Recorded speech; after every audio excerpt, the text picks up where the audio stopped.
What's something small that turned out to be terrifying? I recently moved into this small town, friendly community, quaint main street, old brick post office with rows of tiny P.O. boxes, each with its own weathered door.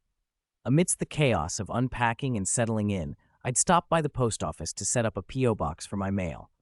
The postmaster, an elderly man named Joe, handed me a small brass key stamped with Box 314. He was everything you'd expect for a small-town postmaster. Spectacles hanging on a chain, slightly hunched, a gentle face accustomed to smiling. He told me about Mrs. Ferguson, the previous renter of Box 314. She was a friendly old lady who'd passed away recently, and nobody had claimed her mail yet. It took a while to get settled, and it wasn't until 2 weeks later that I remembered the P.O. box. I wandered in on a quiet Tuesday afternoon, found my box on the wall, and unlocked it with apprehension. Pulling it open, I was hit with the scent of mildew and old paper. Inside, a single letter.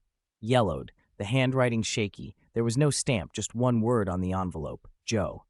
As I slowly unfolded the sun-bleached paper, dread built in my chest. It was a jumbled plea from Mrs. Ferguson, her words stumbling over each other, filled with terror about someone watching her and how she felt unsafe. Clutching the letter, I instinctively looked over at Joe, only to find him staring back at me intensely. He quickly dismissed it with a smile, asking if I'd gotten junk mail. I handed over the letter. He took it calmly, said he'd sort it out later, and went back to his work.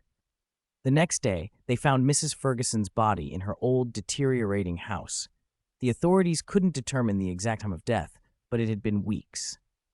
The town was shocked. There was a sadness that hung over everything like fog. I tried to avoid the post office after that, but a month later, I found myself drawn back, the key feeling heavy in my hand. Box 314 was void now, locked and rusty. I tried to open it, but it was stuck. Something was blocking it from inside. As the tiny door creaked open, a gust of cold air hit my face.